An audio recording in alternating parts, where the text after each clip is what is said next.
Here we are with Avani. Avani Prashanth is obviously a golfer who's known across the country and who's one of the best talents out there. So we're going to get a few info from her, a bit of info about what she does from a strength and conditioning point of view to improve her game. Okay. So first question, Avani, for you is, you're obviously good at golf, and especially you are known for your long drives, right? There's a lot of power. So now, having known that you've got a long drive, how does strength and conditioning help you in that? What is the role do you think training in the gym does for this? Well, I don't think I would be hitting it as far as I was without training in the gym, because obviously skill can only get you so far and it can only help in fine tuning, I think. So without going to the gym, I wouldn't be as powerful as I am, because a lot of parts of the body need to be worked in a golf swing. While it doesn't look it, but a lot of parts need to be worked on, and I think that's just played a very, very important role. And yeah. Okay, the next question now I have is, which a lot of people tend to ask, right? And a lot of people say that, okay, you have to train hard to be able to win, to be able to perform. Now, train hard in the gym. Do you sort of, when we train, do you sort of just go there and lift heavy every time?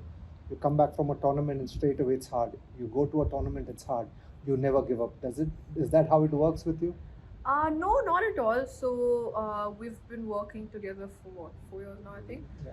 Yeah, so it's always like a custom program for me. I think once I get back from a tournament, I always take that maybe the first 2 days or even the first full week a little easy, because obviously I would not have worked out. I would have obviously played a tournament which is taxing on the body, but it's not the same amount that the body would get loaded during a workout session. So I take those 3 days a little light, and then even into the next week, we slowly start progressing.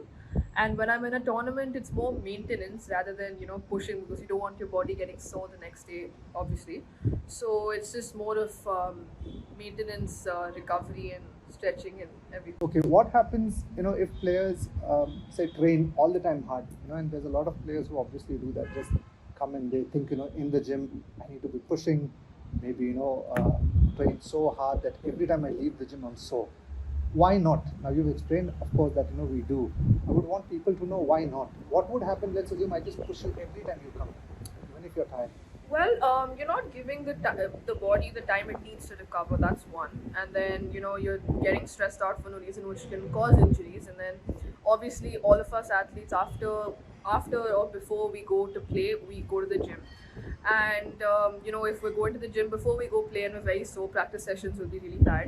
And adding that together, being sore, maybe being injured as well, and then going to play, it can just mess up your body completely. That's why I think rather training light and training for a long time is much better than having those 3-4 hard days without a break, and then you're just broken the next week. I think it just doesn't make sense, and that's why having a moderate workout session is better than going home not being able to feel anything. It's actually what you've said is like, in words, it can be explained as sort of, consistency is more important than intensity. You need to, of course, train hard sometimes, but training consistently becomes even more important. Mm-hmm. Now, coming to another question, okay. A lot of youngsters in today's times, obviously social media plays a huge role, okay, and people work out and they post, right? Something, especially if they've done some new move, some very fancy exercise, and they post about it. How do you control? One is, of course, I don't allow, but otherwise, how come, you've never asked and want to post? Because every athlete out there is posting how hard they're working in the gym. Mm-hmm. So, what about you? Don't you work hard enough to not post or post? No, I mean, I do, of course, but I don't think that it needs to be posted. I mean, do whatever you're doing, keep it to yourself. I think a lot of the athletes that post things on Instagram are more there to impress people. For all you know, they might not even be doing it in their real routine, and it's just, while they won't be doing it to mislead people, but it just looks good, right? I mean, maybe what a lot of athletes do would be in the papers the next day saying this particular athlete does this and this is how he gets better. And that's why I don't think people should follow it, because one, they don't do it regularly. Two, it's either not meant for your sport or your body type, and maybe some parts of your body aren't worked out enough to pull those moves off, and you're just going to be left injured and broken, and you have no one to blame but yourself. So just avoid that. generally.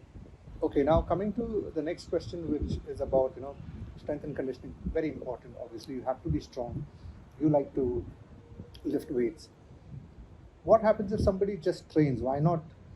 Someone just goes to a gym, stays fit, runs, does flexibility exercise, everything, to the T, everything in fitness. And then let's say you just go for golf practice twice. I mean, twice a week before your competition, just twice. Won't that work? Why wouldn't it work? I want you to let people know about this. It won't work because how fit you are is not what wins you tournaments. It's how good your skill level is. And I think while obviously going to the gym is very important, but there are a lot of people out there who would be fitter than the best athletes in the world, but they're obviously not as good because they don't have the skill the top athletes do. And yeah, so I think skill and strength and conditioning cannot be at the same level. Obviously, both are very important, but skill will always play a higher role because it's what wins you tournaments. Okay, so next question is about now sports. There are different sports. Should you be training like a footballer or like a badminton player or like a boxer? Boxing is cool, right? You wear gloves and you sort of do some nice moves. Would that help you in badminton, in golf, if you have to do boxing training or any other sport? No, it wouldn't because there are a different set of muscles that you use in golf versus in a badminton, in a swimming or football. Golf is a lot more endurance based. The other three are a very, very stamina based, while swimming is also endurance based. But you can't be exercising the same muscles that footballers do. Like, for example, in golf, you need the core and the sides to be very strong, like the obliques to be very strong, because while swinging, that's what's used a lot. And obviously, that's not the same in a football or badminton. Maybe you will use them, but not as much as you would in golf. So you can't be training the way different sports do.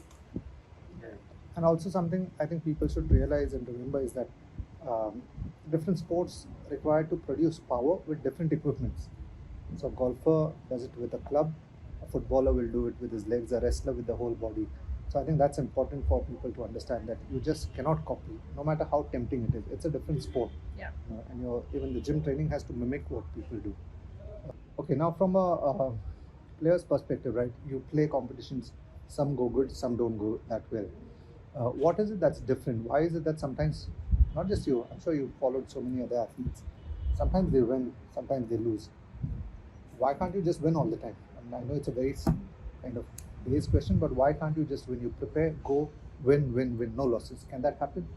So in golf, that can't happen because unfortunately you lose a lot more than you win because there's obviously only one winner each week, and you're playing a different golf course, you're playing a different set of people each week. So yeah, and then it's insane to think that you can win every week because when you're at a certain level, when you're at the highest level, you're playing against people who are as good or better than you each week, right? And sometimes things click for you, sometimes they don't, and that's perfectly fine, right? You can't beat yourself over it because you're not a machine, you're not a robot. Things are not going to go your way, and they're not going to be consistent always. They will be, they should be, but it's just not that easy to be consistent each week.